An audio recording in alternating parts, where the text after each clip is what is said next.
Persuading people to take the actions we want can be hard. Our teams and clients are bombarded with thousands of messages every single day. But there is a way for you to get above the noise. Stories. This is the Stories with Traction podcast, and I'm your host, Matt Zaun. Join my guests and me as we unpack the power of storytelling. We'll talk about topics like leadership, sales, and marketing, all through the lens of strategic storytelling. Enjoy this episode. I am always intrigued by different pieces of technology that can help us connect and serve our clients better. That's why I am so excited for today's conversation, because today I am joined by Will McGinnis, who is the director of sales at FullThrottle.AI, which is a company that helps businesses identify and measure data so they can position themselves for future growth.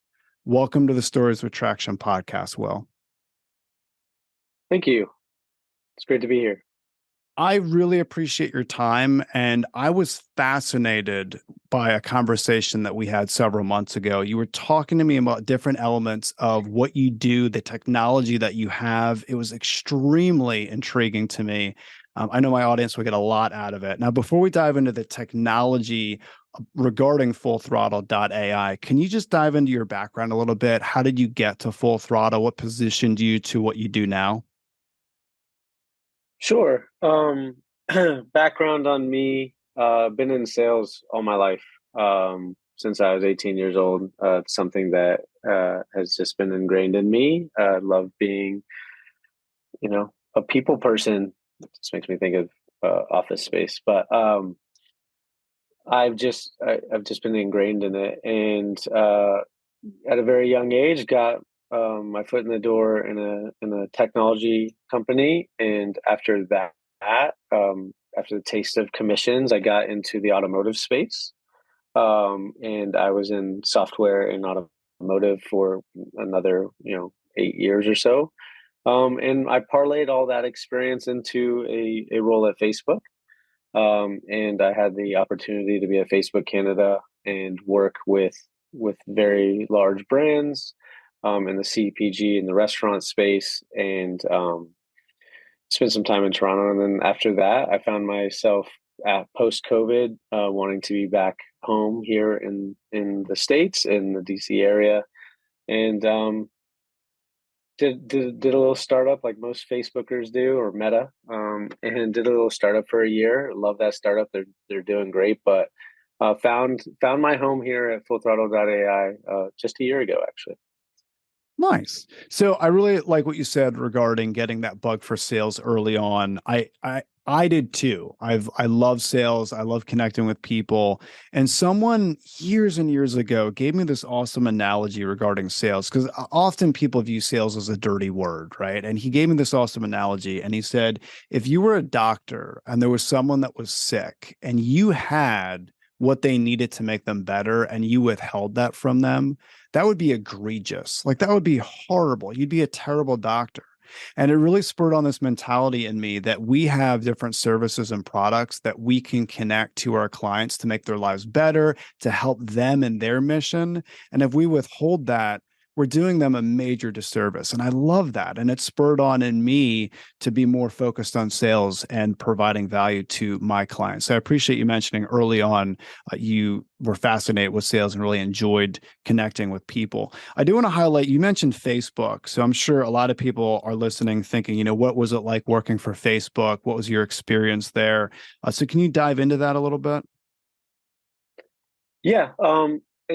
And before I do, I want to say, though, I agree with you, and I love your analogy. And what I would say is, like, the thing that I love most about sales, and I agree that sales can sometimes be misconstrued as a dirty word. And heck, 10 years in the automotive space, actually 13 in the automotive space, sales is definitely an interesting dynamic there. I'm sure. But where I've really, really found my success in not only doing it myself but also leading salespeople is active listening. Mm, And to your point, that service of understanding needs, I think, is a critical aspect of successful salespeople. It's understanding, the businesses that you're talking to, understanding their problems and understanding their world, and hopefully happening to work for an organization that can fill some of those gaps. Um, so, in regard to my time at Facebook, um, it was an interesting time.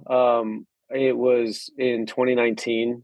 So it was like I don't. You and I have had previous conversations when I first met you about politics, but I'm definitely one to be political in nature at times, but like from a professional standpoint, I like to separate the two, and it was really difficult to understand the needs of clients in that political spectrum. It was a very volatile time at Facebook because every client has different needs and opinions. Personal opinions are irrelevant in that regard because at the end of the day, what those clients need and want is to obviously sell their products, bring their sure. brand to light, and it was I think it was a critical time for Meta and Facebook as well to grow and adapt in regard to brand safety and in ensuring that their customers, users and brands alike, can deliver their ads and their connect them with each other in an environment that makes sense for all parties. So is it not only was like within 6 months of starting at Facebook, COVID hit. So Mm, not only wow. so not only was Facebook a fascinating onboarding, but it was also drinking from a fire hose while also learning to work from home 100% of the time Wow. uh, on a screen. And so that was it was my favorite, most challenging experience in my career. I would say working at Facebook. I would do it So all over again too. yeah, so it's interesting to me. I'm thinking of the word culture because I think prior to COVID, and I don't know what Facebook's culture is now, but prior to COVID, the public perception was that Facebook had an incredible culture, right? A lot of different goodies and different things that they did for their people. And one of the things that's been a major shift culturally speaking, from a societal perspective, is culture has shifted company wide because a lot of culture was based on being in a physical location, right? Being Mm. together, you're under one roof. There's a lot of different things that happen, and a lot of companies I feel they miss their way, so to speak, because everyone kind of scattered and everyone's working from home and they didn't have that element of culture. Now, there's a lot of elements of culture that run very deep. I actually did a podcast with a gentleman named Ricardo Gonzalez. One of the best conversations I've ever had regarding company culture. It's absolutely fascinating, talking about how deep it goes.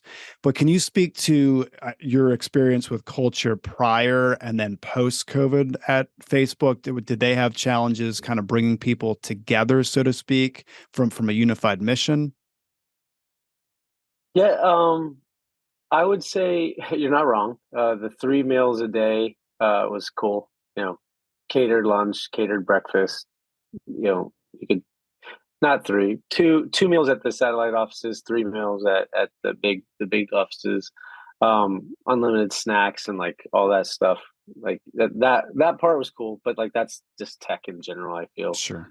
Um, one my first day in onboarding at Facebook, I think one of the most enlightening experiences I had was that they really tried internally to build culture and bring awareness to um, other cultures that made up the organization. Facebook's what, like 100,000 at the time, maybe.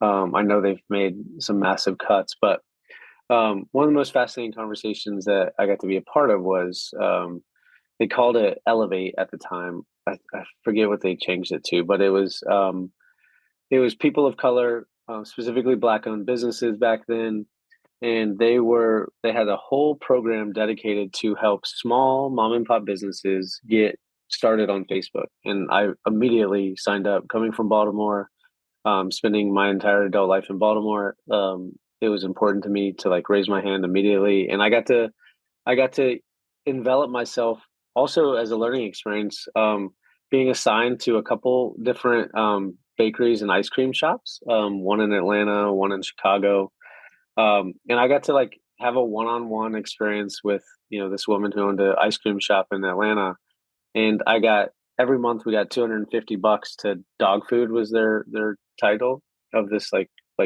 their dollars, their Monopoly bucks, and I got to spend $250 with her to help start a campaign. That's And I think the awesome. coolest thing about that culture, that part of driving culture, was I got to spend time with a black owned, female owned business. And my favorite thing about it was we took that $250. It was around it was right before Valentine's Day and the Super Bowl. I think they fell on the same weekend that year. Um, and with our little campaign, we did like a little video and all this stuff. And she sold more ice cream cakes in that 4 week span than she had ever in her 9 years of being open. I Wow, thought that's that was just like awesome. really like it was just a really great experience. And Sure. there's a lot of that internally. Prior to Facebook, I will say I had the benefit of being at another organization. Most of my automotive career was at Cox Automotive, part of the Cox family of businesses in Atlanta, a private company that is like Cox Media, Turner Broadcasting, all of those things. But I was part of the automotive arm there, and I will proudly say that that was a great environment.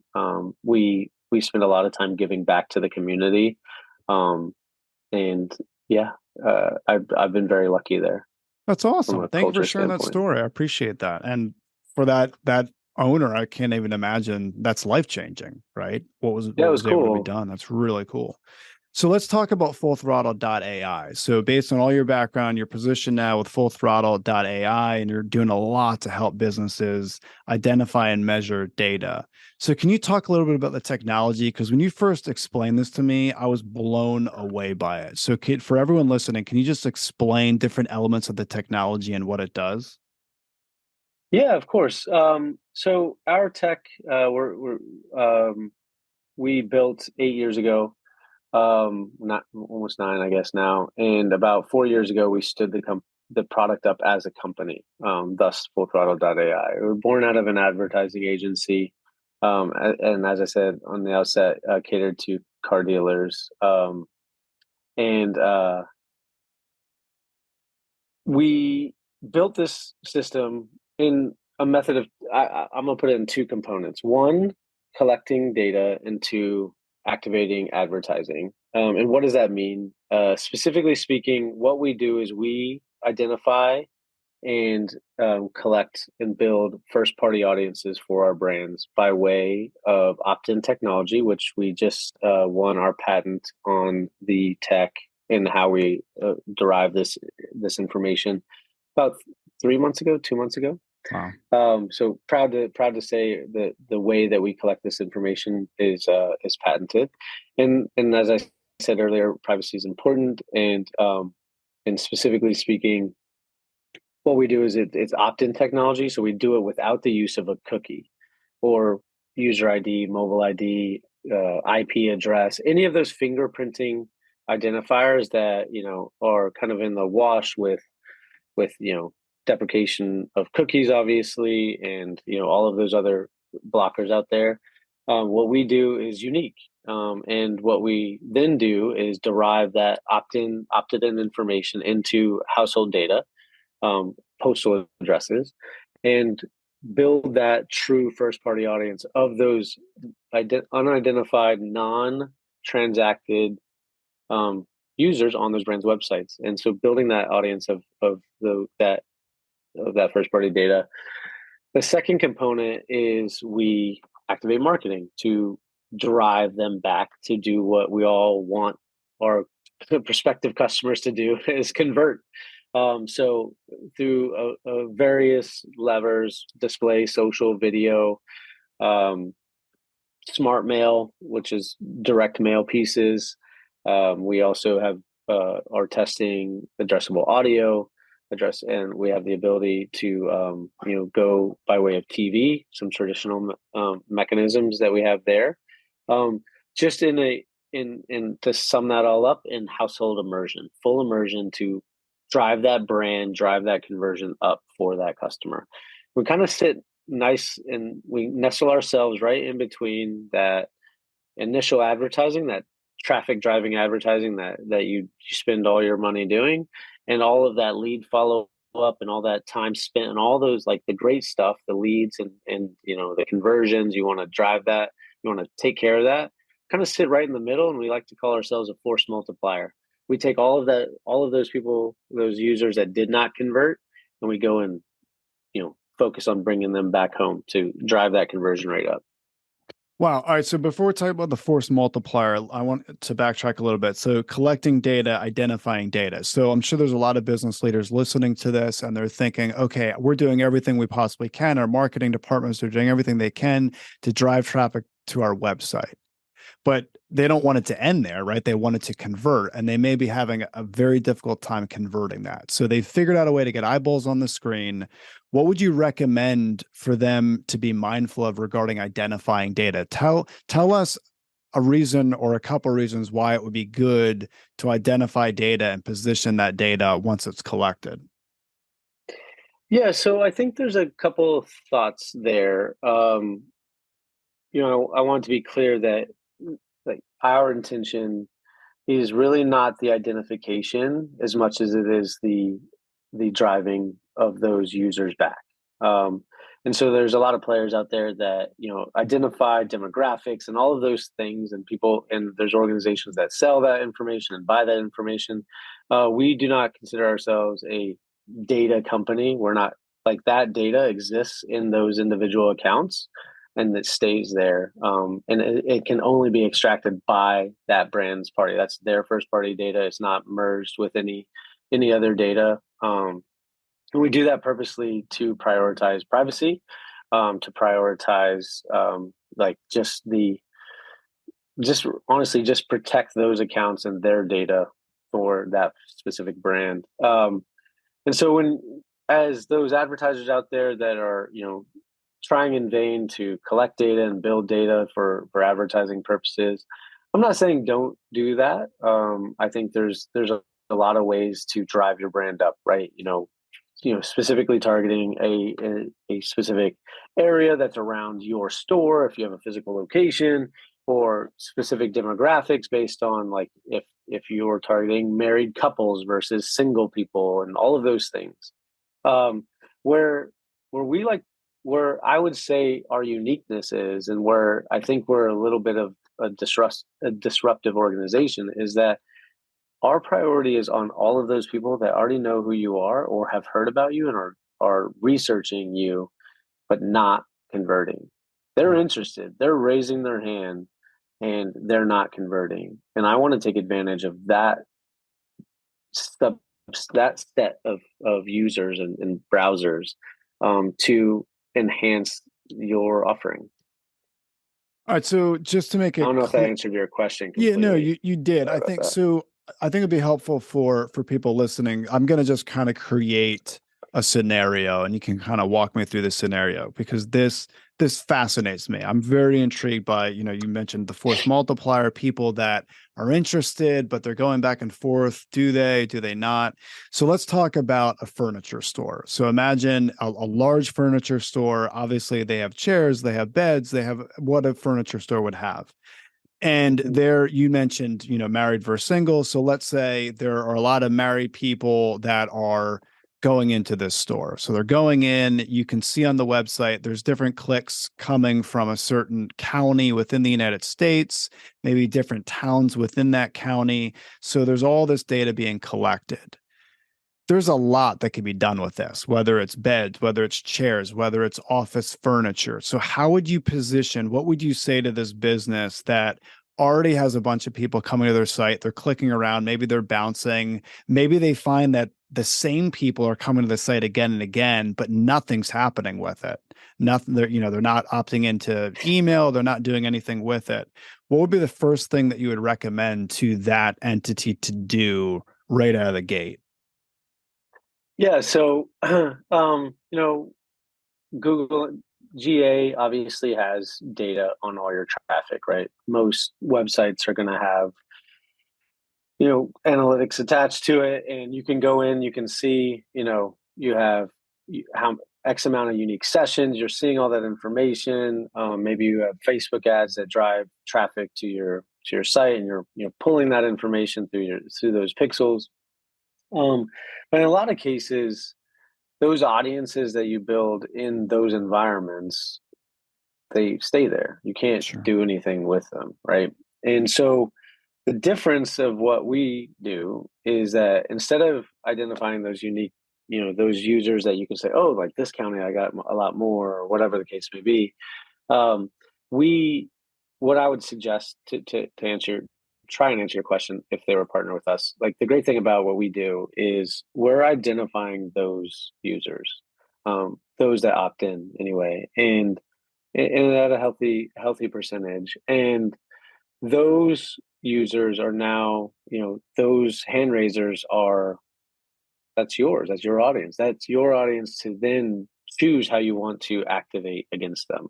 The great thing about, like, not to get like too into our own product, but it is unique, is that we also know when they are returning users, right? We know when they come back, we know how often they come back, we know what pages that they visit, all due to the fact that they opted in. We're able to then collect that data on our clients' behalf, and they can choose to act on that information, whether that be by way of a marketing tactic. Some of our clients will take all of that information, all those returning users. In fact, working with a furniture store, it's funny that you use that example. Just yesterday, working with a furniture store, that we're going to take all of those returning visitors that didn't transact. So this furniture store is used to a high turnover volume, right? They're used to, customer comes to the website, like, it's all because most users just look at the success, right? They just look at that 4% that converted. They just, like, they're very excited that 4% represents X amount of revenue. It's really great, and they want to grow that revenue. But we oftentimes we ignore that 95%, 96% that aren't converting. And so what we're going to do is take those returning visitors that didn't transact, and we're going to hit them with some custom, mail pieces. Actually, we're going to test some mail with them, because they are actively researching. They're coming to the website. They're not converting just yet.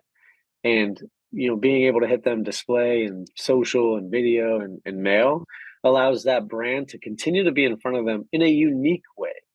Because one of the big things that I didn't really discuss, but is that cookies are going away. Like, Chrome is the only browser today that still allows third-party cookie retargeting.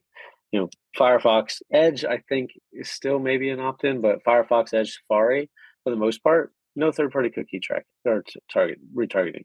So those retargeting mechanisms that crux of 10 years ago, that was like the number one thing to do, but that's going in away. And Google kicks the Sure. can down the road to next summer.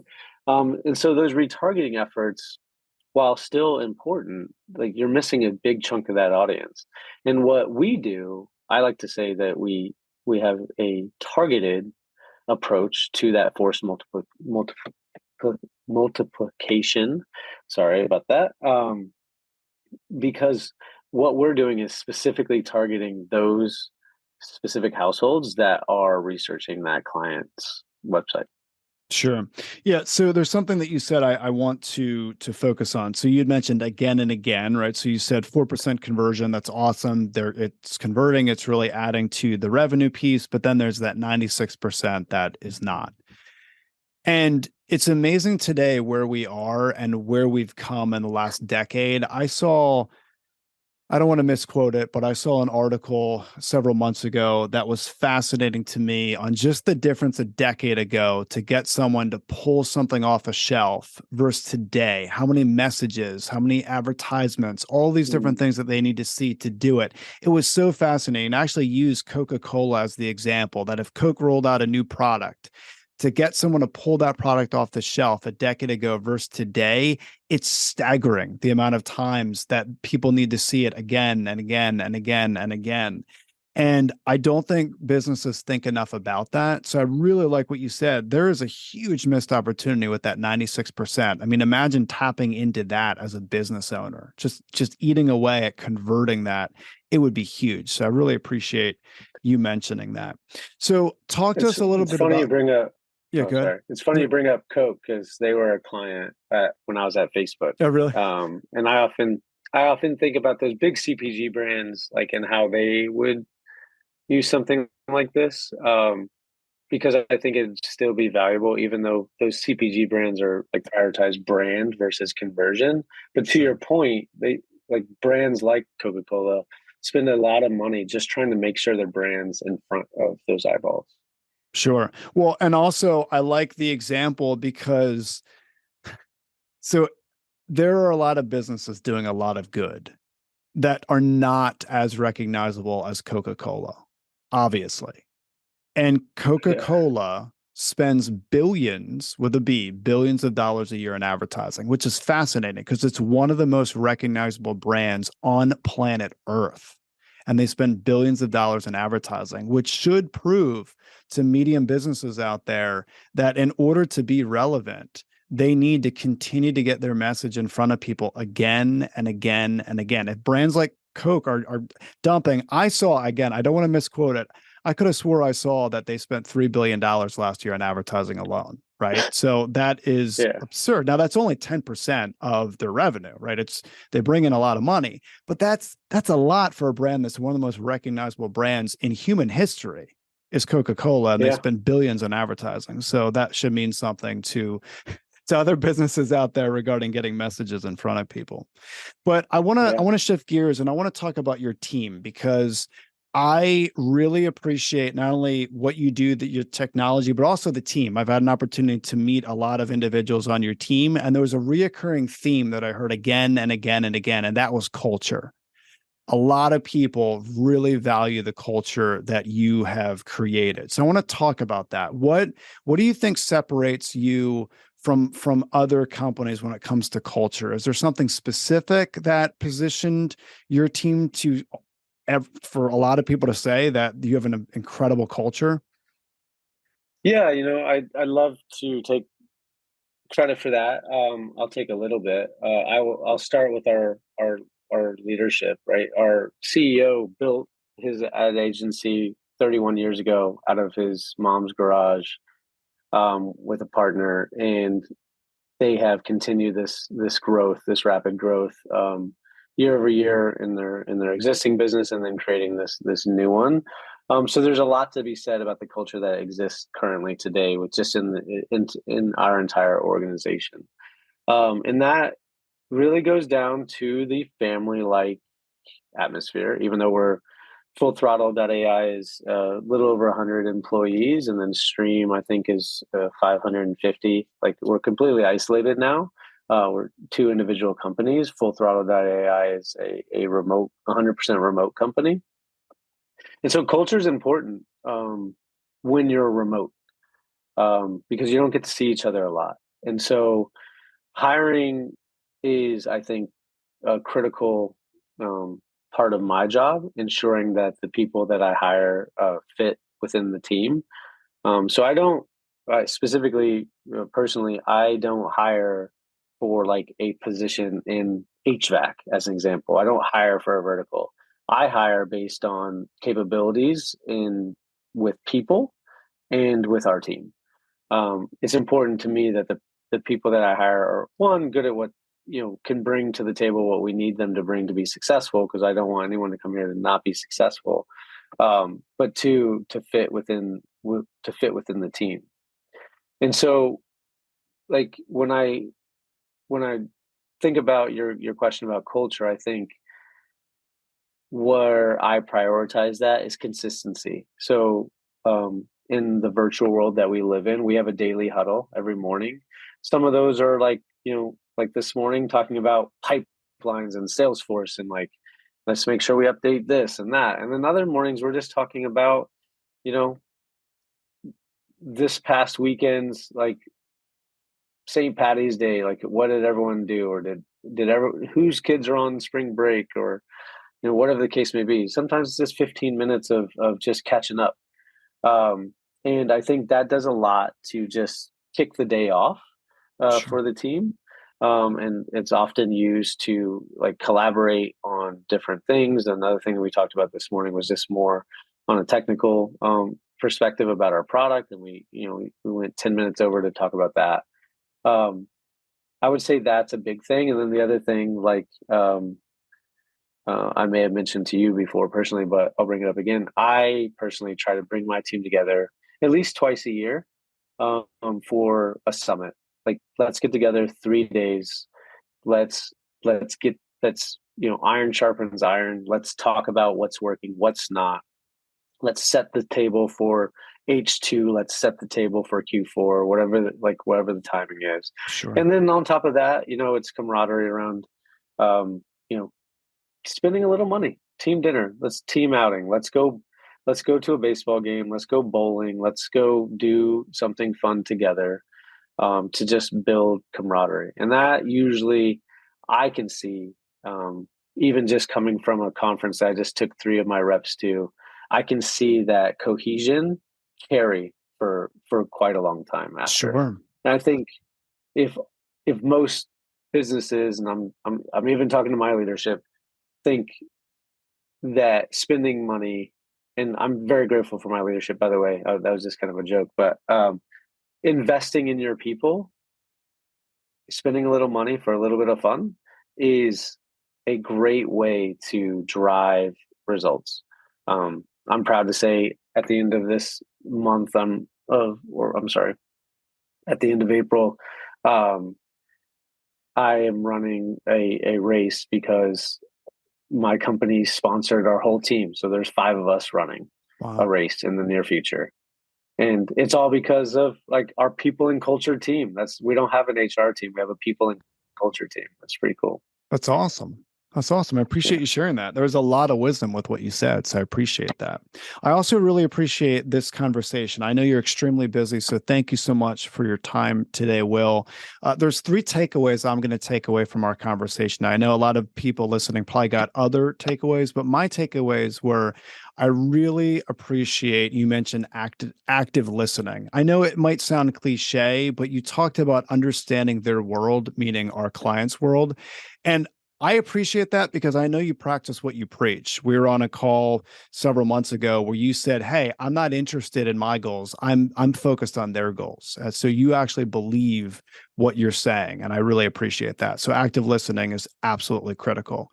I also appreciate you mentioning the again and again piece. And we talked about Coca-Cola, how much just the sheer amount of money they spend on messaging and how businesses should be mindful of targeting to their client base, but these messages, it needs to be focused on again and again to build up a bigger conversion. You mentioned 4% of the 96%.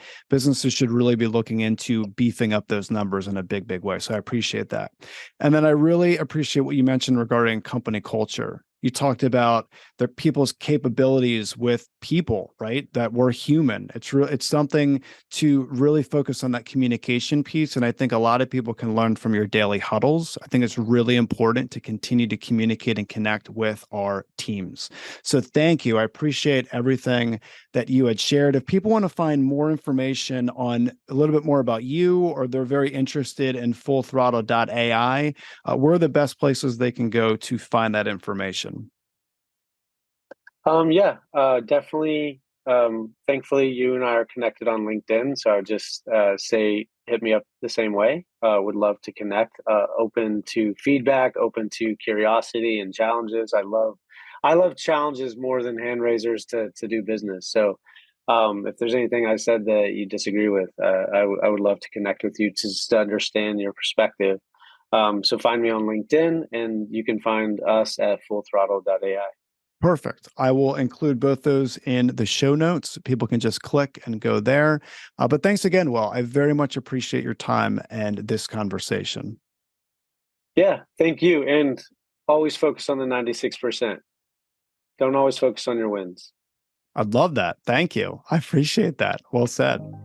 Thank you for listening to the Stories with Traction podcast. Please leave a review, since positive reviews will make it easier for others to find this conversation. Next episode will launch on Friday at 8 a.m. Eastern. Until then, remember, if you want to persuade with power and inspire those around you to action, you must share more stories.